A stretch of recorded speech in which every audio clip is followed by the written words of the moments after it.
India کے شہر آگرہ میں مغل امپائر کے آرکیٹیکٹس کا ایک ایسا شاہکار موجود ہے جس کو آج پوری دنیا تاج محل کے نام سے پہچانتی ہے۔ 42 ایکڑ پر پھیلا دور سے ہی چمکتا ہوا یہ مقبرہ جہاں اپنے اندر خوبصورتی کے باغیچے سجائے ہوئے ہیں، وہیں اس کے اوپر غم اور اداسی کے کئی بادل ابھی تک منڈلا رہے ہیں۔ ناظرین، لگ بھگ 400 سال پہلے بنائی جانے والی یہ خوبصورت بلڈنگ جہاں اپنے دور کی سب سے بڑی اور سب سے شاندار بلڈنگ ہوا کرتی تھی، وہیں آج اس کو دنیا کا 7واں عجوبہ بھی مانا جاتا ہے۔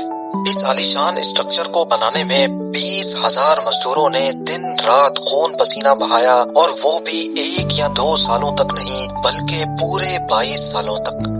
اگر آج کے دور میں اس کی قیمت کا اندازہ لگایا جائے تو سنگ مرمر کا یہ انمول مقبرہ حیرت انگیز طور پہ $1 بلین یعنی 7,500 کروڑ روپیوں سے بھی زیادہ مہنگا ہے، کیونکہ اس بلڈنگ میں مغل آرکیٹیکٹس نے اپنے ہنر کی کئی ایسی نشانیاں چھوڑی تھیں جن کی دنیا کے ٹاپ انجینئرز بھی آج تک تعریف کرتے ہیں۔ اس بلڈنگ کو ایسے ڈیزائن کیا گیا کہ جب مین گیٹ کے پیچھے سے اس کو دیکھا جاتا ہے تو یہ کافی بڑی لگتی ہے، لیکن جیسے ہی مین گیٹ کی طرف بڑھا جاتا ہے تو آٹومیٹیکلی اس کا سائز چھوٹا ہوتا جاتا ہے۔ دماغ کو چکرا دینے والی یہ کوئی پہلی ٹرک نہیں تھی جو مغل آرکیٹیکٹس نے استعمال کی ہو۔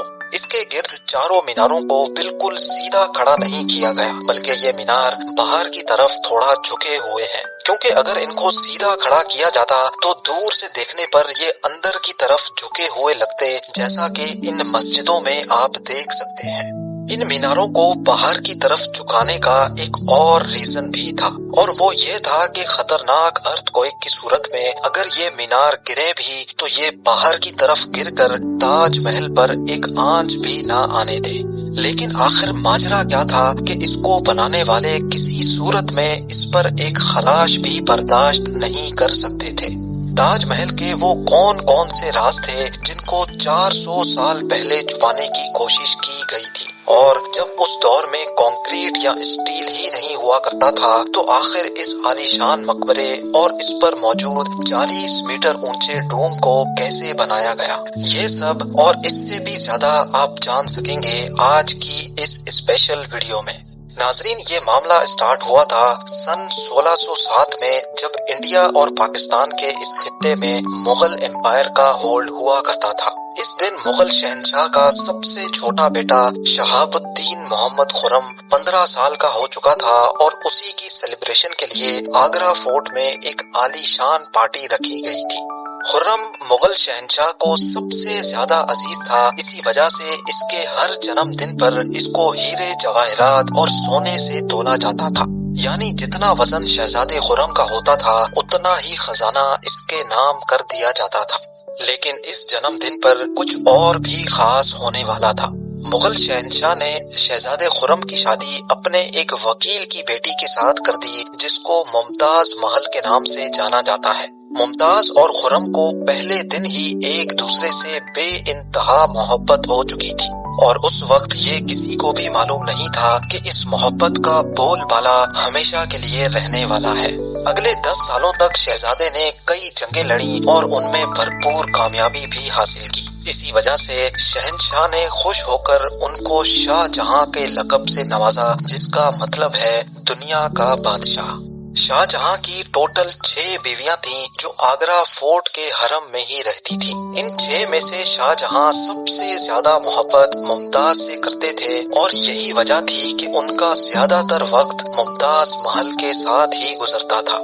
وقت تیزی سے گزرتا جا رہا تھا، اور 4 سالوں کے بعد یعنی 1621 میں مغل شہنشاہ اچانک چل بسے۔ شاہ جہاں جو پہلے ہی مغل امپائر میں خاصا فیمس ہو چکا تھا اور جو شہنشاہ کا چہیتا بیٹا بھی تھا، 1628 میں یعنی باپ کی موت کے 7 سالوں بعد اس نے شہنشاہ کی گدی سنبھال لی۔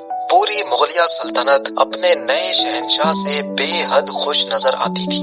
یہ وہ پیریڈ تھا جب مغل امپائر اپنے پورے عروج پر تھی، یعنی پورے انڈیا پاکستان کے ساتھ ساتھ افغانستان کے بھی کئی حصوں میں مغلیہ سلطنت کا راج ہوا کرتا تھا۔ سارے فیصلے شاہ جہاں خود کرتا تھا، جبکہ ممتاز محل پیچھے رہ کر شاہ جہاں کو مشورے دیا کرتی تھی۔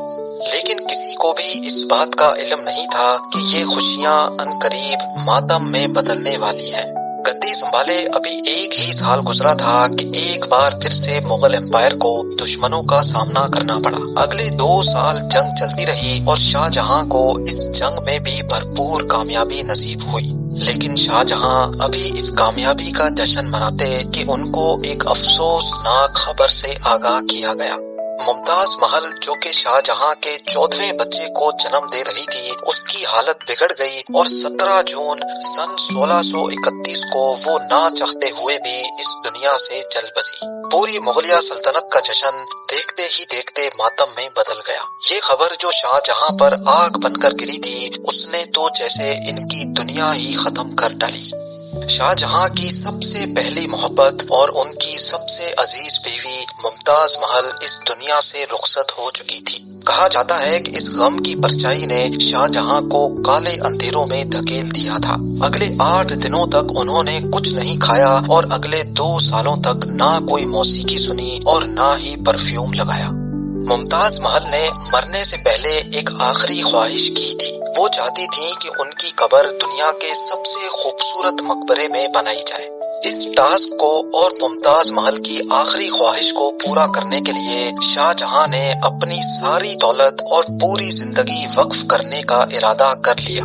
ممتاز کے گزرنے کے 6 ماہ بعد یعنی 1632 میں ہی تاج محل کی کنسٹرکشن کا کام شروع کر دیا گیا۔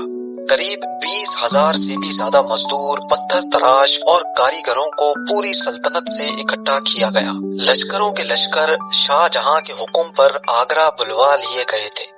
کیونکہ ممتاز کی قبر یمنا ریور کے برابر میں موجود تھی، اسی وجہ سے اس جگہ پر دنیا کی سب سے خوبصورت بلڈنگ بنانا کافی مشکل ٹاسک تھا۔ ریور کے کنارے زمین کافی سافٹ ہوتی ہے اور اگر یہاں کھدائی کا کام کیا گیا تو پانی کا بہاؤ تاج محل کی فاؤنڈیشن کو بھی نقصان پہنچا سکتا تھا۔ اس مسئلے سے نمٹنے کے لیے مغل انجینئرز نے یہاں سب سے پہلے زمین کے اندر کئی کنویں کھدوانا شروع کیے۔ مزدور یہ کنویں تب تک کھودتے رہتے جب تک خشک زمین نظر نہ آ جاتی تھی۔ ان کنووں کو پتھروں اور گارے سے بھرا گیا اور پھر اس کے اوپر پتھروں کے بڑے بڑے کالمز کھڑے کیے گئے۔ اس سارے کام کو انجام دینے کے لیے مزدوروں کے ساتھ ساتھ ہاتھیوں کی ایک بہت بڑی فوج کو بھی استعمال کیا گیا۔ مغل انجینئرز کی یہ ٹرک کام کر چکی تھی اور اب ایک ایسی مضبوط فاؤنڈیشن تیار تھی جو نرم زمین پر بھی فولاد بن کر کھڑی تھی۔ فاؤنڈیشن کے بعد اب باری تھی ایک ایسے بلڈنگ ڈیزائن کی جو آج سے پہلے کسی نے بھی نہ دیکھا ہو، ایک ایسا ڈیزائن جو پچھلے سارے ریکارڈ توڑ ڈالے۔ تاج محل کے ڈیزائن کا آئیڈیا شاہ جہاں نے اپنے باپ دادا کے مقبروں سے لیا تھا۔ باپ کے مقبرے سے میناروں کا آئیڈیا لیا گیا، دادا کے مقبرے سے بلڈنگ کور کا آئیڈیا لیا اور اپنے انکل کے مقبرے سے ڈوم کا آئیڈیا لیا تھا۔ اور جب ان سب کو کمبائن کیا گیا تو ایک شاندار اور عالی شان ڈیزائن ابھر کر سامنے آیا۔ بلڈنگ کے اسٹرکچر کو بنانے کے لیے لاکھوں نہیں کروڑوں اینٹیں موقع پر ہی بیک کی گئی۔ یہ سب اتنا آسان نہیں تھا اور اس میں لا تعداد پیسے بھی بہائے جا رہے تھے۔ ہر گزرتے دن شاہی خزانہ تیزی سے خالی ہوتا جا رہا تھا، لیکن شاہ جہاں کو کسی چیز کی پرواہ نہیں تھی، بس ان کو یہ کام ہر قیمت پر کمپلیٹ کرنا تھا۔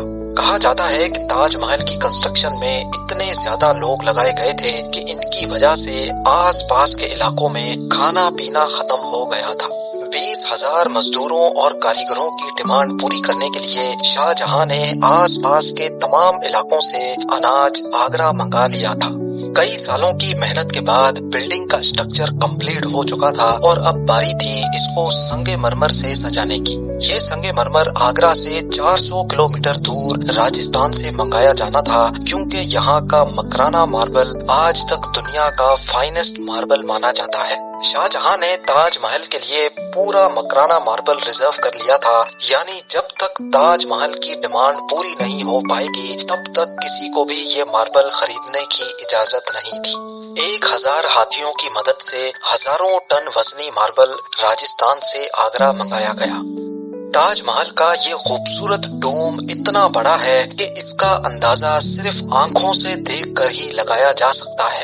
آج کل اس طرح کے ڈوم بڑی آسانی سے اسٹیل اسٹرکچر پر بنائے جا سکتے ہیں، لیکن 400 سال پہلے 40 میٹر اونچے ڈوم کو بنانے میں ان کے پاس صرف پتھروں کا ہی سہارا تھا۔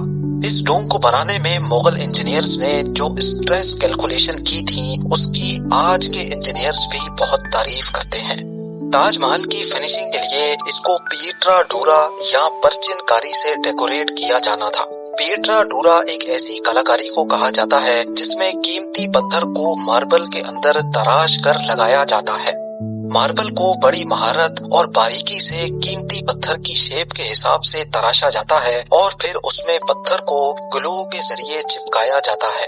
تاج محل پر استعمال ہونے والی گلو کوئی عام گلو نہیں تھی۔ کافی ریسرچ اور لیبارٹری ٹیسٹ کے بعد معلوم پڑا کہ یہ گلو شیرہ، لیمن جوس اور سنگ مرمر پاؤڈر کو ملا کر بنائی جاتی تھی۔ وہی سیم گلو آج بھی تاج محل کی رینوویشن کے لیے استعمال کی جاتی ہے۔ تاج محل کی خاص باتوں میں ایک بات یہ بھی ہے کہ یہ دن میں 4 مرتبہ اپنے رنگ بدلتا ہے۔ سورج نکلنے سے پہلے یہ بالکل بلیک شیڈ دیتا ہے، سورج نکلنے کے بعد یہ لائٹ یلو اور پنک شیڈ دیتا ہے، جبکہ دوپہر کے وقت تاج محل کی خوبصورتی کا نیا رخ دیکھنے کو ملتا ہے، نیلے آسمان پر جیسے موتی چمک رہا ہو، اور سن سیٹ کے وقت یہ پوری بلڈنگ گولڈن کلر کی دکھائی دیتی ہے۔ پورے 22 سالوں کے بعد سن 1654 میں تاج محل کی کنسٹرکشن کا کام مکمل کر لیا گیا۔ شاہ جہاں اپنی بیگم کی یاد میں دنیا کا سب سے خوبصورت مقبرہ بنانے میں کامیاب ہو چکا تھا۔ شاہ جہاں نے اس عالی شان عمارت کا نام اپنی پسندیدہ بیوی کی یاد میں ہی رکھا۔ ممتاز محل سے اس کا نام تاج محل رکھ دیا گیا۔ ہر سال شاہ جہاں ممتاز کی برسی پر یمنا ریور کے ذریعے تاج محل پر جایا کرتے تھے۔ یہ تاج محل کی ایسی انٹرنس تھی جس کو صرف شاہی خاندان کے لیے ہی بنایا گیا تھا۔ اس انٹرنس کی دیواروں پر دلکش نقاشی کا کام کیا گیا تھا جو شاید صرف شاہی آنکھوں کے دیکھنے کے لیے ہی کیا گیا تھا۔ شاہ جہاں کا یہ مہنگا ترین پروجیکٹ کمپلیٹ تو ہو چکا تھا، لیکن اس نے مغلیہ سلطنت کو تباہی کے کنارے پر لا کھڑا کیا۔ 4 سالوں کے بعد یعنی 1658 میں شاہ جہاں اور ممتاز کے اپنے ہی بیٹے نے شاہی تخت الٹ دیا اور خود مغل امپائر کا شہنشاہ بن گیا۔ شاہ جہاں جو پچھلے 30 سالوں سے اس تخت پر راج کر رہے تھے، اس کو قیدی بنا کر آگرہ فورٹ میں ہی بند کر دیا گیا۔ صرف ایک فیسلٹی ایسی تھی جو شاہ جہاں کو دی گئی، اور وہ یہ تھی کہ جس کمرے میں اس کو بند کیا گیا تھا اس کی کھڑکی سے وہ تاج محل کو دیکھ سکتے تھے۔ 8 سال قید میں رہنے کے بعد 74 ایئرز کی ایج میں شاہ جہاں بھی اس دنیا کو الوداع کر گئے۔ شاہ جہاں کا اب ممتاز سے دوبارہ ملنے کا وقت آ چکا تھا اور ان کو تاج محل میں ہی دفن کر دیا گیا۔ امید یہ ویڈیو بھی آپ لوگ بھرپور لائک اور شیئر کریں گے۔ آپ لوگوں کے پیار بھرے کامنٹس کا بے حد شکریہ۔ ملتے ہیں اگلی شاندار ویڈیو میں۔